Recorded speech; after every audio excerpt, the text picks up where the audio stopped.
Hello friends, welcome to BMM smart picture solution Ranipet solar shop. இன்றைக்கி நம்ம என்ன topic பார்க்க போகிறோம்னா solar on grid and hybrid system. இந்த சிஸ்டத்தை நம்ம எங்கே பண்ணியிருக்கோம், ஆற்காட்லேருந்து அத்தித்தாங்கல்ன்ற ஊரில், ஆற்காட்லேருந்து ஒரு 10 கிலோமீட்டர் இருக்கும். அத்தித்தாங்கல்ன்ற ஊரில் 3.3 கிலோவாட் பிஎம் சூரியகர் சப்சிடி ஸ்கீமுங்கள் அண்டர் 3.3 கிலோவாட்டும், அதே மாதிரி 3 kilowatt hybrid inverter, 3 kilowatt hybrid inverter கூட 24 volt 100 AH lithium ferrophosphate battery போட்டு பண்ணியிருக்கிறோம். ஸோ இந்த ஸ்ட்ரக்சர் வந்து பார்த்தீங்கன்னா நம்ம ஐரே ஸ்ட்ரக்சர் போட்டு பண்ணி தருவோம். அதே மாதிரி கஸ்டமர் வந்து காங்கிரீட் போகிறதுக்கு பதிலாக நீங்களே பண்ணி கொடுத்துருங்கனாரு. ஸோ இது நம்ம லோக்கல் ஏரியான்றதுனால அவங்களுக்கு கஸ்டமருக்கு நம்மளே வந்து பார்த்தீங்கன்னா இன்ஸ்டால் பண்ணும்போதே வந்து அந்த பெயிண்ட் பக்கெட்டி ஒரு 6 லெக் 6 பக்கெட்டி வச்சு ஃபிக்ஸ் பண்ணிட்டோம். அதுக்கப்புறம் மறுநாள் வந்து காங்கிரீட் போட்டு கொடுத்துருக்கோம். ஸோ இதில் வந்து நம்ம யூஸ் பண்ணது வந்து Eastman panel. Eastman 550 watts panel 6 panel use பண்ணியிருக்கிறோம். அதே மாதிரி ஐரே ஸ்ட்ரக்சரு, கீழே வந்து ஆங்கர் போல்ட், ஒரு காலுக்கு 4 ஆங்கர் போல்ட் அப்படியே போட்டிருக்கோம். அதே மாதிரி இது லெக் வந்து பார்த்தீங்கன்னா ஜிஐ கேல்வனைஸ்டு 2.5க்கு 2 இன்ச்சுக்கு 1 இன்ச்சு ஸ்கொயர் டியூப். அதே மாதிரி சைடில் வந்து பார்த்தீங்கன்னா பிளேட் வச்சு வெல்ட் அடிச்சு அதில் ஹோல்ஸ் போட்டு போல் நட் போட்டு ஃபிக்ஸ் பண்ணுற மாதிரி பண்ணியிருக்கிறோம். அதே மாதிரி பர்லின் வந்து பார்த்தீங்கன்னா அதே மாதிரி 2 இன்ச்சு 1 இன்ச்சு, அதான் 60க்கு 40 mm 60-40 mm அதில். அதே மாதிரி சைடில் வந்து மிட் கிளாம்பு என் கிளாம்பு அந்த மாதிரி பண்ணியிருக்கோம். இந்த என் கிளாம்ப் வந்து பார்த்தீங்கன்னா 75 mm வரும். இதுக்கு முன்னாடி நம்ம யூஸ் பண்ணதெல்லாம் 35 mm தான் வரும் என் கிளாம்பு. செல்ஃப் ஸ்க்ரூ போட்டு பண்ணிட்டு இருந்தோம். இப்போ வந்து இந்த சிஸ்டத்தை மாற்றிட்டோம். இது வந்து பார்த்தீங்கன்னா மிட் கிளாம்ப் என் கிளாம்ப் போட்டு எஸ்எஸ் போல் நெட் போட்டு, இது வந்து ஏரியா இன்னும் கவர் ஜாஸ்தியாக பிடிக்குது. அதே மாதிரி உங்களுக்கு நல்ல ரிஜிட்டாகவும் இருக்கும். அதே மாதிரி நம்ம சில செல்ஃப் ஸ்க்ரூ எல்லாம் இது பிடிக்கிறதுக்கு வாய்ப்பு இருக்குது, துருவாகிறதுக்கு. பட் அதுவும் நம்ம ஜிஐ நல்ல இதுதான் போட்டிருக்கோம். பட் இப்போ வந்து எஸ்எஸ்ல இந்த சிஸ்டம் இது கிடைக்குது. ஸோ இப்போ நம்ம ப்ராஜெக்ட் எல்லாம் அப்படியே அப்டேட் பண்ணிக்கணும். இனிமேல் வர ப்ராஜெக்ட்லாம் இந்த மாதிரி சிஸ்டம். இது வந்து நம்ம solar panel, Eastman panel, bifacial panel, DCR panel. So நம்ம பார்த்துக்கிறது சோலார் பேனலினுடைய டேட்டா ஷீட்டு. அதே மாதிரி 6 பேனல் சீரியஸ் பண்ணி நம்ம கொடுத்துருக்குறோம். அதே மாதிரி பேனல் டு பேனல் லிங்க் போட்டுருக்கிறோம். Panel to panel 6 mm bolt nut போட்டு லிங்க் பண்ணியிருக்கிறோம். 2.5 ஸ்கொயர் mm ஒயர்ஸ் யூஸ் பண்ணியிருக்கிறோம் பேனல் டு பேனல் லிங்க்குக்கு. அதே மாதிரி பாலிகேப் 6 ஸ்கொயர் mm தான் இந்த கஸ்டமர் கேட்டிருக்கோம். 6 ஸ்கொயர் mm போட்டிருக்கோம். அதே மாதிரி எர்த்திங்க் வந்து பேனல் எர்த்திங்க் வந்து பார்த்தீங்கன்னா 16 ஸ்கொயர் mm அலுமினியம் கேபிள் பண்ணியிருக்கோம். லைட்னிங் அரெஸ்ட் தனியாக பண்ணிட்டு கொடுத்துருக்கோம். 3 எர்த்து போட்டிருக்கோம். லைட்னிங் அரெஸ்ட் ஒரு எர்த்து தனியாகவும், பேனல் டிசி ஒரு எர்த்தும், இன்வெர்டர் அண்ட் ஏசி ஒரு எர்த்து, மொத்தம் 3 எர்த்து நம்ம அங்கே பண்ணி கொடுத்துருக்கோம்.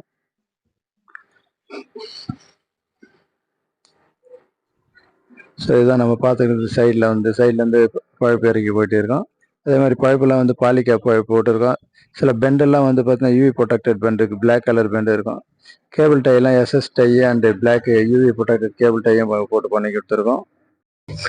இந்த இன்வெர்டர் பார்த்தீங்கன்னா வந்து இது நம்ம ஏசிடிவி டிசிடிவியில் பீஸ் ப்ளஸ் எம்சிபி ரெண்டுமே வரும். அதே மாதிரி இன்வெர்டர் வந்து ஈப்ரோ சோப்பார்ன்ற கம்பெனி மேனுஃபேக்சர் பண்ணுறது. இது ஈப்ரோன்ற inverter. So Eapro inverter ACDB. இதில் வந்து பார்த்தீங்கன்னா நம்ம கஸ்டமர் வந்து பார்த்தீங்கன்னா ஃபியூச்சரில் எக்ஸ்டெண்ட் 4 ஏசி யூஸ் பண்ண போகிறேன்னு. இப்போ இனிஷியலாக வந்து 3.3 கிலோவாட் பேனல் போட்டு 5 கிலோவாட் இன்வெர்டர் போட்டு நம்ம இன்ஸ்டால் பண்ணியிருக்கிறோம். இந்த நம்ம பார்க்குறது வந்து எர்த்திங் வந்து சைடில் இது பண்ணுறதுக்கு முன்னாடி நம்ம எர்த்து பக்கெட் வச்சுருக்கோம். அது பக்கத்தில் அவங்க கஸ்டமர் வந்து சைட்லலாம் காங்கிரீட் காரை போட போகிறோன்னு நினைக்கிறாங்க. ஸோ அதுக்கோசம் பார்க்குறது வந்து எர்த் விட்டு கவர் போட்டு கொடுத்துருவோம். ஏன்னா நார்மலாக வந்து பார்த்தீங்கன்னா எல்லாம் போட்டு எர்த்தை போட்டு மூடி விட்டுறாங்க. அப்புறம் அந்த இடத்துல மாய்ச்சர் இல்லைன்னா எர்த்து சரியாக கண்டக்டிவிட்டி ஆகாது. அதனால் வந்து நம்ம எர்த் விட்டு போட்டு கொடுத்துருவோம். சில இடத்துல காங்கிரீட் காரையில் வந்து பார்த்தீங்கன்னா சில plate SS 5 inch plate SS plate போட்டு அப்படியே மணல் போட்டு மூடி விட்டுருவோம். அப்போ வந்து ஃபியூச்சரில் தண்ணி இது பண்ணிடுவோம். ஸோ இதுதான் வந்து பார்த்தீங்கன்னா 2 எர்த்திங், ஏசி எர்த்திங் இது ரெண்டும். அது பக்கத்தில் DC panel earthing, DC earthing தனியாக இருக்கும். அது வந்து லைட்னிங் அரெஸ்ட் ஒரு எர்த்திங், மொத்தம் 3 எர்த்திங் இங்கே பண்ணியிருக்கிறோம். இந்த இன்வெர்டர் இன்ஸ்டால் பண்ணுங்க. கஸ்டமரை வந்து சப்ளையர் வந்து எல்லாம் மெனு பட்டன் ஓகேவா, மெனு ப்ரெஸ் பண்ணுறீங்க. அனலாக் இன்ஃபர்மேஷன் இருக்கும், பிஎம்எஸ் ஸ்டேட்டஸ் இருக்கும், பேராமீட்டர் செட்டிங் இருக்கும், சிஸ்டம் செட்டிங் இருக்கும். ஓகேவா, நீங்கள் பார்க்கக்கூடிய இது வந்து அனலாக் இன்ஃபார்ம் அப்படின்னு இருக்கு இல்லையா, அந்த ஏரோ மார்க்ல நீங்கள் வந்து என்ட்ரு கொடுக்குறீங்க. இது வந்து பேக்கோடைய வோல்டேஜ் 26.554. ஐஎம்ன்றது வந்து எவ்வளோ ஆம்ஸ் வந்து டிஸ்சார்ஜ் சார்ஜிங்க்கு இதில் தான் காமிக்கும். டிஸ்சார்ஜிங்னா மைனஸ் காமிக்கும், சார்ஜிங்னா ப்ளஸ், இங்கே மைனஸ் ரிலீஸ்னா ப்ளஸ்ஸில் காமிக்கும். அடுத்தது வந்து டெம்பரேச்சர். மூணாவது டவுன் பட்டன் பிரஸ் பண்ணீங்கன்னா கீழே ஒரு ஏரோ மார்க் இதை என்ட்ரு கொடுக்குறீங்க. என்ட்ரு கொடுத்தீங்கன்னா பேட்டரியோட இன்டீரியர் வந்து செல்ஸ் என்ன டெம்பரேச்சர்ல இருக்கு அப்படின்றது. அப்படியே எஸ்கேப் பண்ணீங்கன்னா வெளியில. அதுக்கு அடுத்தது செல் வோல்டேஜ் என்ட்ரு. ஏன் வந்து உள்ள செல் வந்து என்னென்ன வோல்டேஜ்ல இருக்கு, 8 செல் இருக்கு, அது என்னென்ன வோல்டேஜ்ல இருக்குன்னு காமிக்கிறது. ஓகேவா? இது வந்து மோஸ்ட்லி இப்ப யூஸ் ஆகாது. ஒரு மேக்ஸிமம் ஒரு 5-8 இயர்ஸ்க்கு மேலதான் அது டிகிரேடிங் தெரியும். அதுக்கு அடுத்து செல் கெப்பாசிட்டி என்ட்ரு.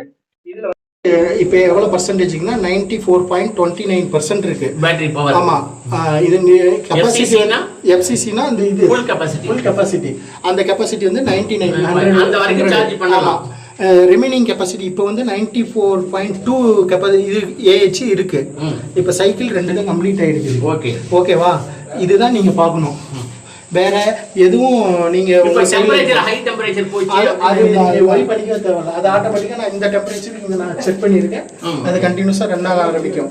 அடுத்தது இது உங்களுக்கு முடிஞ்சது சார். இது அதுக்கு அடுத்தது வந்து இதுல ஏதாவது மாத்துறாங்க அப்படின்னா சேஞ்சஸ் இருக்குன்னா இது வந்து பேராமீட்டர் செட்டிங்குள்ள போறீங்க. இது கரண்ட் புரோட்டோகால் என்ட்ரு கொடுக்குறீங்க. க்ரோவாட் V109 கரண்ட் புரோட்டோகால் இது வந்து 109ல இருக்கணும். இது கரண்ட் 485 புரோட்டோ வந்து க்ரோவாட் இருக்கணும். ரெண்டுமே க்ரோவாட்ல இருக்கணும். இது வேற ஏதாவது மாறி இருந்ததுன்னா நீங்க வந்து இதுல எஸ்கேப் போயிட்டு டவுன் பண்ணி செட் புரோட்டோ அதுல வந்து நீங்க இது செட் பண்ணும். டவுன் பண்ணீங்கன்னா க்ரோவாட்னு வரும். குட் வி இந்த மாதிரி புரோட்டோகால்ஸ் ஒவ்வொரு இன்வெர்ட்டருக்கு ஏற்ற மாதிரி வரும். இங்க வருதுங்களா இந்த மாதிரி. இது ஓகே என்ட்ரு கொடுத்தீங்கன்னா ஓகே ஆயிடும். இப்போதைக்கு நான் கரண்ட் புரோட்டோ செக் பண்ணீங்கன்னா 2 க்ரோவாட் செட்டிங்ல தான் இருக்கும். ஓகேவா? இது மட்டும்தான் நம்ம செட் பண்ணக்கூடியது. இந்த பிஎம்எஸ் ஸ்டேட்டஸ், இந்த சிஸ்டம் ஸ்டேட்டஸ் எல்லாம் நம்ம மேனுஃபேக்சரிங் சைடில் தான் யூஸ் பண்ணுவோம். உங்களுக்கு இந்த 2 இதையுமே நீங்க ஹேண்டில் பண்ணலாம். இது வந்து சார் மட்டும் ஹேண்டில் பண்ணலாம். இது மோஸ்ட்லி சாருக்கு தேவைப்படாது. நம்ம தான் ஏதாவது ப்ராப்ளம்னா நீங்க வந்து யூஸ் பண்ணலாம். ஓகேவா? அதே மாதிரி இங்க கீழே பாருங்க. இங்க வந்துட்டு ரன்னு இருக்கா, இது பிளிங்க் ஆகணும். இது அலாரம் வந்தது ஏதாவது ஒரு அப்நார்மல் இருக்குன்னு அர்த்தம். இங்க SOC ஃபுல்லா இருக்கு. ஸோ இது எக்காரணத்தை கொண்டு இது ரிமூவ் பண்ணக்கூடாது, இது ரிமூவ் பண்ணக்கூடாது. ஓகேவா? ஃபினிஷ். அதே மாதிரி இந்த இன்வெர்டர்ல இதுல வந்து ஸ்டெப் பை ஸ்டெப்பா நீங்க பாத்தீங்கன்னா இன்புட் வோல்டேஜ் காமிக்கும், பேட்டரியோட வோல்டேஜ், அப்புறம் பேட்டரியோட அவுட்புட் என்ன, வாட்ஸ் என்ன அப்படின்றது காமிக்கும்.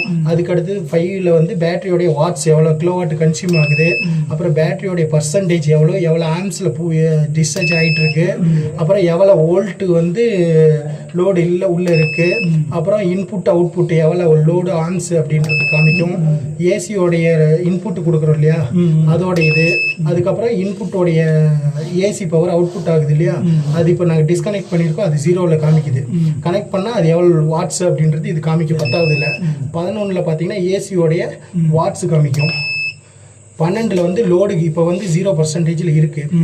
ஸோ அடுத்தது வந்து லோடோட இது வந்து இப்போ 152 வாட்ஸ் போகுது இல்லையா அதுக்கு அடுத்தது வந்து பிவி லைன் இப்போ 0ல் இருக்கு. இப்போ ஜென்ரேஷன் இல்லை, ஈவினிங் டைம்ல, அதனால 0 வாட்ஸும் 0. ஓகேவா? அவ்வளோதான் சார். இது வந்து 50 டிகிரி செல்சியஸ் நான் சொன்னல டெம்பரேச்சர் அது இங்கே ஷோ ஆகுது. ஓகேவா? இந்த ஃபேன் அடியில் கூலர் ஆன் ஆகுது இல்லையா, அது வந்து மாஸ்பெட் அந்த MPPT வந்து எந்த அளவுக்கு டெம்பரேச்சர் போகுதோ அந்த அளவுக்கு வந்து ஹீட் ஆச்சுன்னா திரும்பவும் ரிட்டர்ன் வந்து கூல் அந்த 30 செகண்ட் 50 செகண்டுக்கு ஹீட் டெம்பரேச்சர் குறைக்க அது வந்து கூலர் ஆட்டோமேட்டிக்காக ஆன் ஆகும். இது ஏன் இது ரன்னிங்ல இருக்கு அடிக்கடி ஓகே, இதுதான் சார் செட்டப். இன்னொன்று இது வந்து எக்காரணத்தை கொண்டு இந்த இதை ரிமூவ் பண்ணவே கூடாது. ரிமூவ் பண்ணீங்கன்னா ஆன்லைன் கிளவுட் வந்து கட் ஆகிடும். இந்த ஈத்தர்நெட்டை கட் பண்ணக்கூடாது. அடுத்தது வந்து இது ஆன்ல இருக்கணும். இது வந்து சோலார் ஓகேவா? மற்ற இந்த லைன் வந்து எக்காரணத்தை கொண்டு இருக்கும். இல்லை அப்படின்னா ஷாக் இதாகும். இது வந்து ரீசெட் சுவிட்ச். இந்த சைடில் இருக்கு ஆன் அண்ட் ஆஃப் ஓகேவா? இது ஆன்ல இருக்கு. ஆஃப் பண்ணிட்டா லோடு கட் ஆகிடும். சரி ஓகே ஓகேவா? அதே மாதிரி இந்த சுவிட்ச் ஆஃப் பண்ணவே கூடாது, ஆன்லேயே இருக்கணும். ஓகேவா? நீங்கள் உங்கள் சைடில் ப்ராப்பராக லைன் இந்த ஹைப்ரிட் சிஸ்டம் வந்து பார்த்தீங்கன்னா நம்ம நார்மல் ஒய்ஃபை மானிட்டரிங் எப்படி பண்ணிக்கிறோம் ஆன்கிரேடில் பண்ணுறோம் அதே மாதிரி வந்து இதுலேயும் ஒய்ஃபை மானிட்டரிங் ஆப்ஷன் இருக்குது. இதில் வந்து பார்த்தீங்கன்னா நம்ம கிரிட்லேருந்து எவ்வளோ பவர் வருது, அது எவ்வளோ பேட்ரி சார்ஜ் ஆகுது, எவ்வளோ நம்மளுக்கு லோடு இருக்குது, அதே மாதிரி பேட்டரியினுடைய கெப்பாசிட்டி எவ்வளோ, பேட்டரியிலேருந்து ஒன்று எவ்வளோ நேரம் பேக்கப் வரும், எவ்வளோ ஆம்ஸ் டிஸ்சார்ஜ் ஆகுது, சோலார்லேருந்து எவ்வளோ பவர் வருது, சோலார்லேருந்து எவ்வளோ வாட்ஸ் ப்ரொடக்ஷன் பண்ணிங்குது, சோலார்லேருந்து எவ்வளோ நம்மளுக்கு பேட்டரிக்கு எவ்வளோ போகுது, எவ்வளோ யூசேஜ் போகுது, பேட்டரியோட கெப்பாசிட்டி A to Z நம்ம எல்லாமே ஒய்ஃபை மானிட்டரில் பண்ணிக்கலாம். தேங்க்யூ ஃபார் வாட்சிங் இந்த வீடியோ. இந்த மாதிரி சிஸ்டம் யாருக்காவது தேவைன்னா நம்ம BMM smart future solution Ranipet solar shop நீங்கள் அணுகுவோம். நம்ம எம்என்ஆர் ரிஜிஸ்டர் பண்ணுறேன். தேங்க்யூ.